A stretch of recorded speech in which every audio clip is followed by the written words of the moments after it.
Hey, this is Julian with AccessoryGeeks.com, and we're back with the Samsung Epic 4G on Sprint. And what we're going to do is go through a quick overview and first impressions before we head into some tests, which will be in future videos. So if you watched the unboxing, I went through the form factor, and like I said, it feels really, really nice.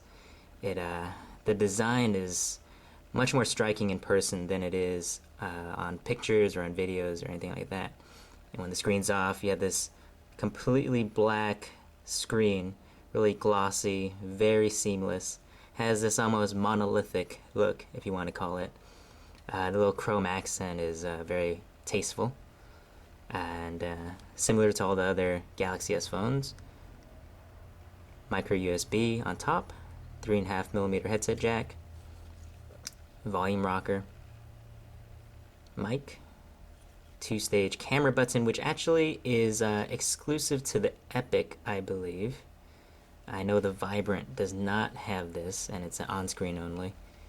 But overall, a really, really well-designed phone. The back is very plain, as you can see.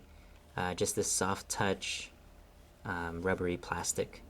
Definitely not as stylized as the other ones, like the Vibrant with its faux carbon fiber, or the Captivate with its really nice designed back with a battery door and everything. And I'd say the Captivate probably is my favorite, but the Epic is right there, if not above and beyond. So let's power this up. Unlock keys on the side. And here we go. We have Android 2.1 running under Samsung's touchwiz UI skin. And I've used this for 2, 3, 5 minutes, and I think it's actually pretty good. It's very iPhone-esque. You have your little dock buttons at the bottom here, which are not interchangeable, which is very disappointing. And then your app drawer, unlike other Android devices, instead of sliding up and down, you go left and right like the iPhone. So a lot of cues from the iPhone. Some people like it, some people won't. I actually prefer stock Android, so hopefully we can do some rooting and put a mod over this in the future. But touchwiz is very functional though, so if people don't like it for its aesthetics, they will like it because it does work quite well. So I'm just gonna run through a few of the features. Here we have your Sprint bloatware, so football, their own nav, their NASCAR app. Then they have a Sprint sensor somewhere in here, or Sprint zone. So a bit of bloatware, but you can delete it. But we would like to see less of that. Other features, you have your music, which as people have shown on the internet, it's the stock Android music app instead of the Samsung touchwiz music app. So it's very boring, so to say. It really hasn't changed much. I owned a G1, and this is pretty much the same music interface. You have your list selection, and you can select a song, and it takes you to this screen.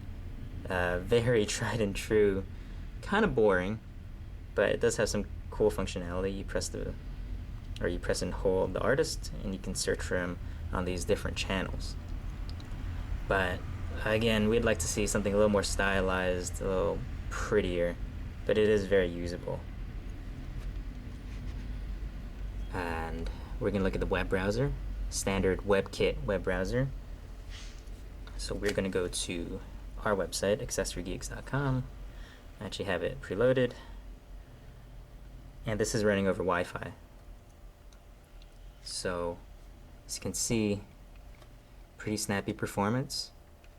We're just about loaded up, and it's completed. So very, very fast loading time, very smooth interface. The Hummingbird is very impressive. To me, this is actually faster than the TI OMAP and the Snapdragon.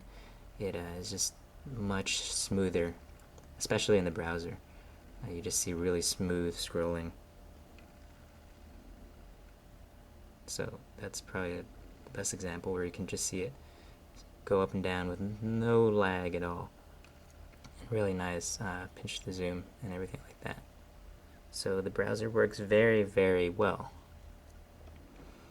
Take a look at some images, and Android interface, which is very pretty, unlike the music app. And they actually sync with your public Picasa albums, which is what I noticed, which are what these are right here. And of course, this is a good time to display how ridiculous this Super AMOLED screen is. So,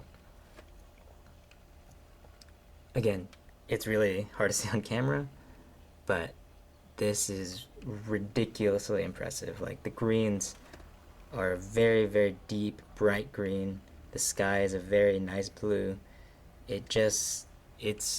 You really have to see this. I can't stress it enough. Let's see if we can get some other pictures.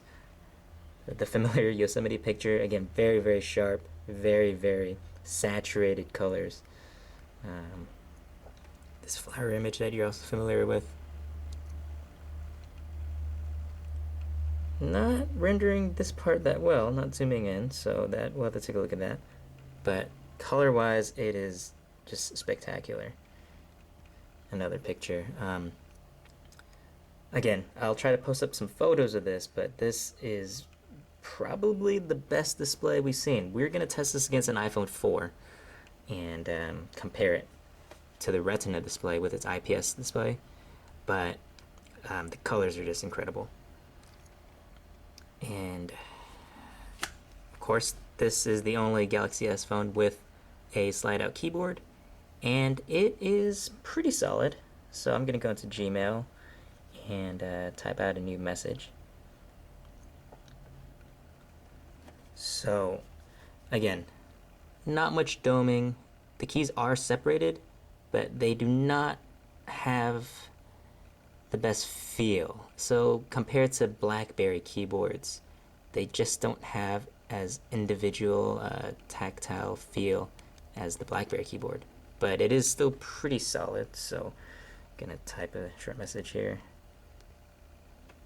And I messed up. So I still need to get used to this.